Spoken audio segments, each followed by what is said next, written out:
On May 16, 2011, the New York Times published an op-ed titled "The Long Overdue Palestinian State" by Mahmoud Abbas, president of the Palestinian National Authority. In that piece, Abbas called for the United Nations to formally recognize a Palestinian state based on the pre-1967 borders, regardless of negotiations with the State of Israel. The article appeared just a few days before Barack Obama's much-anticipated speech on the Arab Spring, in which the president also tried to jumpstart peace negotiations between Israel and the Palestinian Authority. To reach an agreement on a two-state solution, Obama declared, Israel must agree to return to the pre-1967 borders, modified only by mutually agreed land swaps. Now, neither Mr. Abbas nor Mr. Obama can explain how anyone could have recognized a United Nations designated Palestinian state that Palestinian leaders and the Arab states themselves have rejected.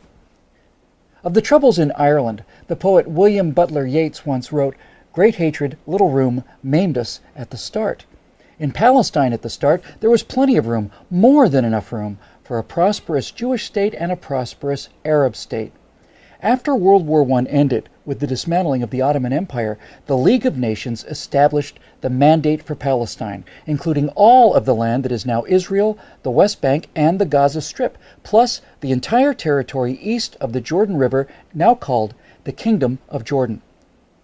The area under the Mandate was as large as Syria and about half as large as Iraq, yet the total population at the time was less than 1 million, of whom 10% were Jews.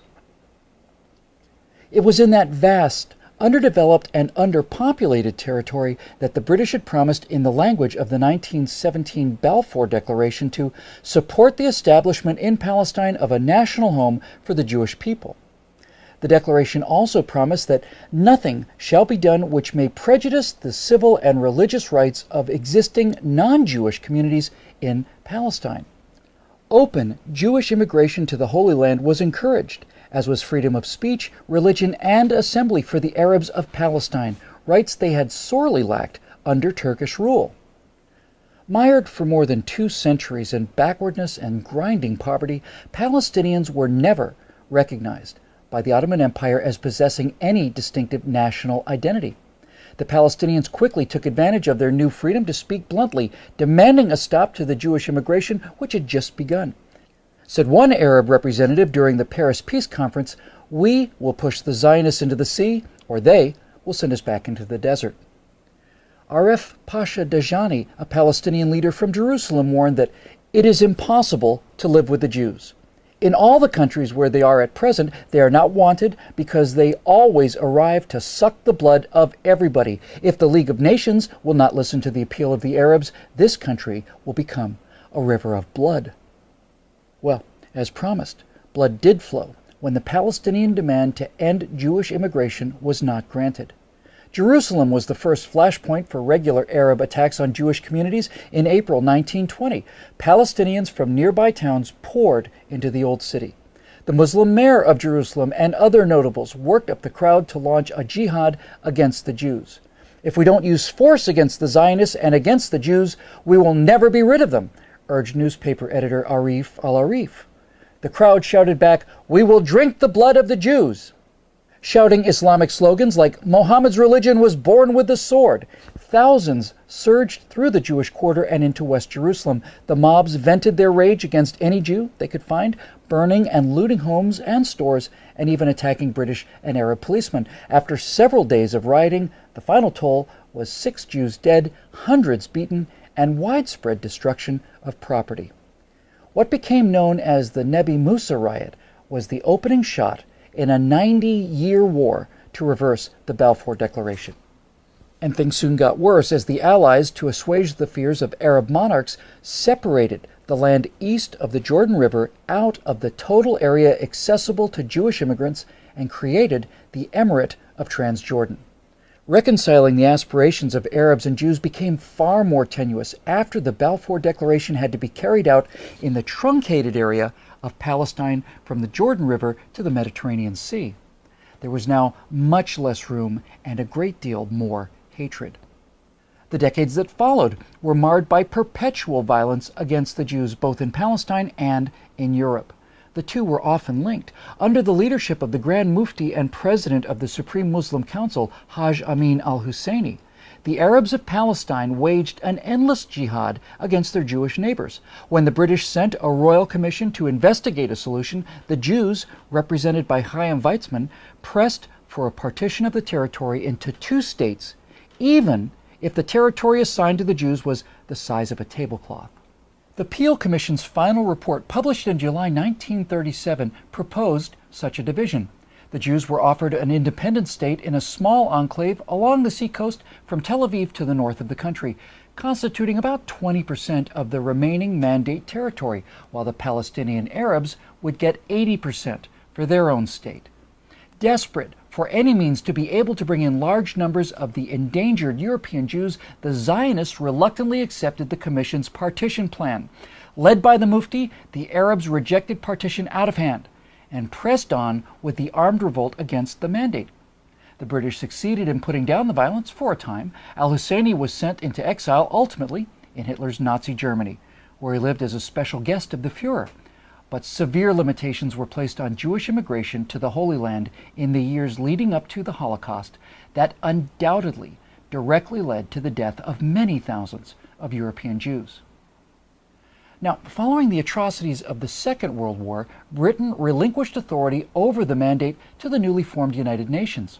The UN created yet another commission to try to figure out what to do with the contested territory.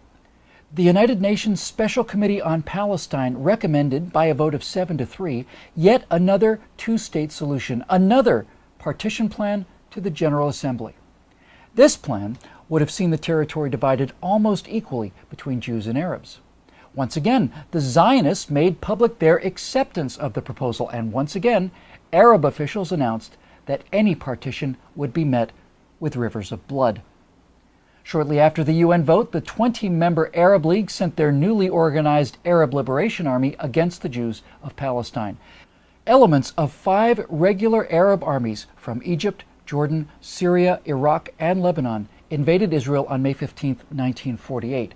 Arab League Secretary General Abdul Rahman Azam vowed, "This will be a war of extermination and a momentous massacre, which will be spoken of like the Mongol massacres and the Crusades."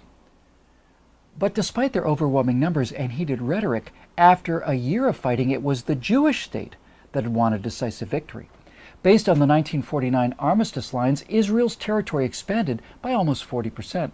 The Palestinian Arabs were the big losers.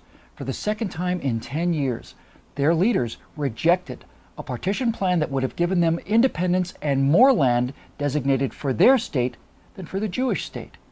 Instead, they ended up with nothing, and 650,000 Palestinians became refugees. Jordan's King Abdullah sent his Arab legion to occupy the Palestinian West Bank and annex the territory to his kingdom. Egypt took the Gaza Strip and for the next 18 years denied Palestinians any civil rights. It never occurred to the rulers of Jordan or Egypt to create a state for the homeless Palestinians, nor did new Palestinian leaders like Yasser Arafat protest this occupation of their land by foreign rulers. Now, 3 times in the past decade, Israeli prime ministers have offered Palestinian leaders an independent state, far more generous than anything Jordan and Egypt ever allowed when they controlled the West Bank and Gaza. At Camp David in 2000, Israeli Prime Minister Ehud Barak agreed to the border suggested by President Clinton that would have established a West Bank Gaza Palestinian state with some territorial adjustments and with the Palestinians getting East Jerusalem as their capital. For his part, Palestinian Liberation Organization Chairman Yasser Arafat walked out of negotiations, went back home, and launched the Second Intifada. Invoking Islamic Jew hatred as justification, the Palestinians conducted a 3-year brutal campaign of suicide bombings against Israeli pizza parlors, wedding halls, and discotheques. In 2005, Israeli Prime Minister Ariel Sharon decided that it was against Israel's security interest to govern the 1.1 million Palestinians in the Gaza Strip. Sharon dismantled all of the Jewish settlements and pulled Israeli forces back across the 1967 borders between Israel and Gaza without even any land swaps. As an added bonus, Israel left the Palestinians a thriving flour export industry to help jumpstart the local economy. the Palestinians' response to this generosity? Well, first they destroyed the donated greenhouses, and then they launched a war of missiles and rockets against civilian targets in Israel. In a September 2008 meeting in Jerusalem, then Israeli Prime Minister Ehud Olmert presented President Abbas with a detailed map of a future Palestinian state that, with land swaps, would constitute close to 100% of the territory of the West Bank and Gaza prior to the June 1967 war. Olmert also offered to divide Jerusalem, enabling the Palestinians to locate their capital in the eastern half of the city. Promising to come back the next day for further discussions, Abbas took Olmert's map to his Ramallah office, just a few miles outside Jerusalem, for his aides to study. But Abbas never returned with the map. This was the last time the Israeli and Palestinian leaders met. Many times over the last 63 years, both the international community and the State of Israel have offered the Arabs of Palestine their own state. Each time, these offers have been met by more violence against Jewish citizens. Neither President Abbas nor President Obama are ignorant of this fact. They simply both choose to ignore it. For Mr. Abbas, this refusal seems to be part of a consistent thread woven throughout the Arab war against the Jews. Mr. Obama's positions remain more mysterious.